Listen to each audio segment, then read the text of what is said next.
todos los que hicieron un esfuerzo para que esto sea posible, a la Franja Morada, a la Universidad Nacional de La Plata, a las personas con responsabilidad institucional que se acercaron para acompañar y dar su respaldo, y pongo el nombre de Orlando Costa, a quien conozco personalmente, a todos ellos. Para mí es un honor dar esta pequeña disertación bajo el paraguas de una institución que se llama Sergio Caracachó. He invertido a lo largo de mi vida muchos años en la militancia política, y si bien es un concepto controversial hoy, en discusión, qué es militar y para qué se milita, yo tengo una alta estima por las personas que hacen un esfuerzo personal e intelectual por trasladar al espacio colectivo ese conjunto de convicciones que lo inflaman, que lo animan, que lo entusiasman y que en definitiva reúnen la doble condición. Un militante siempre es una persona inconforme con algo, si no, no militaría, si pensara que está en el país terrenal, y siempre es una persona esperanzada por algo, porque si no tampoco militaría. O sea, el militante reúne la doble condición de inconformista esperanzado, digamos, ¿no? Que es una situación que lo hace un personaje por lo general tan complejo. Bueno, esta presentación tiene un título. Yo no soy politólogo, yo me dedico a la teoría del desarrollo, pero me parecía que la cuestión de qué discutimos, ¿no? La agenda acerca de discutir qué discutimos siempre es algo interesante. Y como en teoría del desarrollo cada vez vemos más al desarrollo como un fenómeno metaeconómico, como un fenómeno difícil de encuadrar en términos económicos, vamos viendo lo que llamamos la densidad política del desarrollo. Y en eso de ver la densidad política del desarrollo, hay toda una corriente institucionalista que llega a una conclusión, no voy a dar toda la vuelta porque si no vamos a llegar más, de que en un contexto de pobreza política es difícil construir el desarrollo. Y hay bastante escrito acerca de qué es la pobreza política, ¿no? Dice, bueno, el coyunturalismo es una forma de pobreza política, la ruptura de mecanismos selectivos calificados es una forma de pobreza política, la auditoría social débil sobre el espacio institucional es una forma de pobreza política,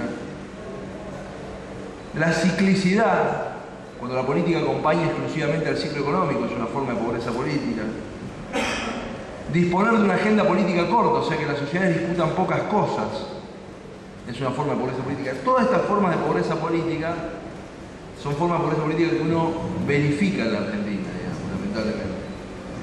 Y es eso lo que da cuenta y que permite ponerle este título, ¿no? Una agenda política para la recuperación. Pero, y antes de empezar, digamos, como un largo prolegómeno, yo quiero darles, para poner las cartas sobre la mesa de entrada, una mala noticia, digamos, ¿no? Una mala noticia para que vayamos derecho al grano. Yo no creo que el radicalismo tenga los problemas que tiene por un problema de agenda política. Digamos, es un fraude al pensamiento crítico pensar que tenemos un problema de agenda política exclusivamente. Hay un problema decisivo de dignidad política que excede a la cuestión de la agenda política. Aunque el radicalismo hoy se ponga a discutir la economía del conocimiento, la reconfiguración del territorio, las energías no renovables, la emergencia de China, ¿qué hacemos? Hay un problema que no es solo de qué cosa discutimos, que sin duda es muy importante y no le quiero quitar ningún valor porque sobre eso me voy a adentrar. Pero el radicalismo tiene un problema que trasciende el problema de agenda política. No es que si fuéramos más cool y habláramos de esos temas, superaríamos nuestros problemas. Digamos, porque no somos un partido que nacimos hoy y por tanto nuestros problemas tienen una cierta historicidad que no se resuelven como quien resuelve el café instantáneo batiendo en un ratito y sacando nuevos resultados, ¿no?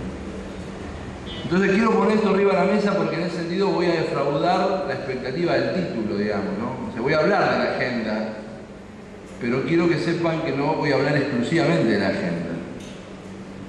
Lo que pasa es que cuando y me cuesta usar la palabra agonía, digamos, pero cuando uno está en un muy mal momento, esto es como, ya que muchos son estudiantes universitarios, digamos, el pensamiento mágico es algo que existe en la vida cotidiana en muchos lugares, digamos, ¿no? El estudiante que prepara 3 bolillas sobre 20 y dice, yo me las juego y voy porque en una de esas la saco, digamos, es presa del pensamiento mágico. Las millones de personas que juegan a la lotería todos los días, pensando que esa puede ser una forma de vida más o menos sostenible, digamos, no estoy hablando de un hecho aislado, son millones de personas en muchos lugares del mundo. El radicalismo, digamos, está como ese estudiante desbocado que en vez de hacer bien toda la tarea que tiene que hacer para recuperar su condición estudiantil con cierta dignidad, piensa que estudiando 3 bolillitos, que por ejemplo, teniendo una agenda cool, sería la bolilla que vamos, ya en una de esas nos sale la bolilla, hay que hablar de algo moderno y invocamos, ¿no? Y evitamos el camino largo, ¿no? El camino largo, que es el camino en definitiva de la construcción política, el camino de cómo recomponer una fuerza política devastada, una fuerza política que tiene que revisar todas sus tradiciones, porque las tradiciones, yo soy de los que consideran que las tradiciones que no sirven deben revisarse, y es propia de las personas, digamos, las personas que tienen criticidad, digamos, no es propio del pensamiento. Esto se hunde en lo más profundo del pensamiento republicano, que no es simplemente que no gobierne alguien en nombre de Dios, sino que el gobierno tenga capacidad crítica, digamos, ¿no? Por eso si creeríamos en que alguien con un mandato sobrenatural pudiera mandar, en definitiva lo que estamos renunciando a la posibilidad de revisar nuestras propias acciones. Entonces, el radicalismo debe revisar esa cantidad de cosas. Y en ese sentido, ahora yendo al tema de la agenda, vamos a ir mezclando. Un tema es de lo que hablamos y otro tema es nuestra interlocución, digamos, es a quién le hablamos. Y a quién le hablamos no está dado exclusivamente por los temas que elegimos, aunque por supuesto elegir ciertos temas nos facilita ciertas interlocuciones, ¿no? El radicalismo no entendió en los últimos años cuál es la dinámica de la agenda pública. La agenda pública es un espacio poroso, del cual entran y salen temas permanentemente. Vamos a poner un ejemplo sencillo. Cuando yo tenía 20 y pico de años, este país se debatía la ley de divorcio, y había gente que decía abiertamente en una mesa de televisión que se iban a disolver las familias, que todo iba a ser un lío, etcétera, etcétera. Bueno, la cuestión que salió una ley de divorcio, más o menos estándar para que haya en otros lugares del mundo.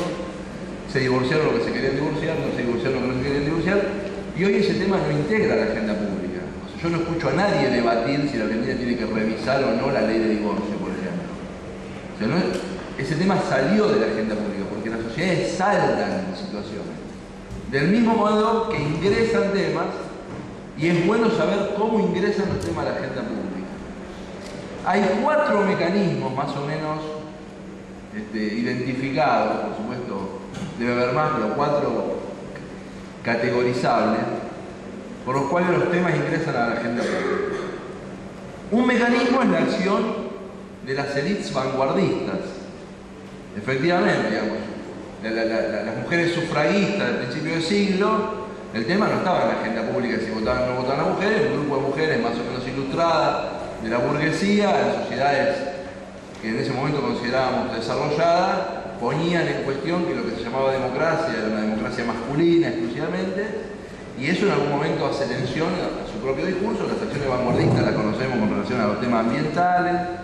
Bueno, por un montón de temas han ingresado a la agenda pública de la mano de los vanguardismos. La segunda forma de ingreso de los temas a la agenda pública son las crisis, ¿no? Un señor levanta una bengala en un lugar cerrado y mueren 190 y pico de jóvenes, y la seguridad en los espacios públicos cerrados ingresa a la agenda pública, digamos, porque la situación día X más 1 no es idéntica a la anterior y se pone en cuestión la seguridad de los espacios cerrados.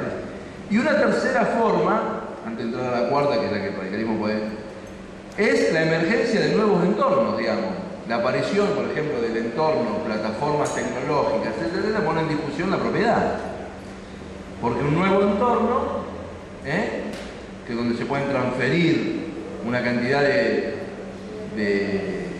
información que en otros formatos tienen valor económico y son reconocidos y protegidos, y en este formato había como un vacío legislativo, pone en cuestión esto y entra a la agenda pública y se discute.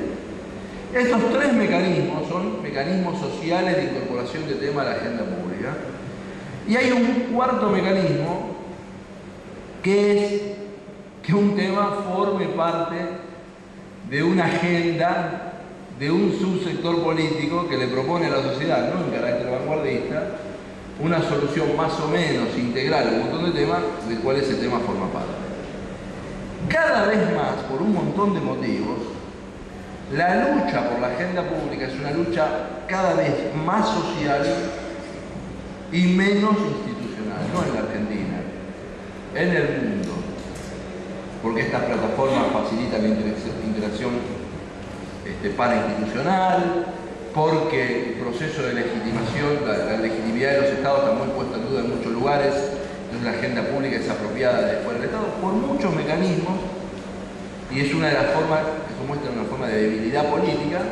La agenda pública está cada vez más influida desde lo social hacia lo institucional. Siempre ha habido una tensión, pero ahora cada vez le cuesta más, no al radicalismo, le cuesta más al Partido Social Cristiano Alemán, al PSOE o al PP, etc., poner ellos temas en la agenda pública. Entonces los partidos administran una agenda pública que tiene una generación que no controla. Esto es muy importante. Es muy importante porque nos juntemos nosotros días acá a decir que el tema de la agenda pública tiene que ser la energía renovable y zapateemos dentro de la Universidad de La Plata, las posibilidades de éxito son limitadas.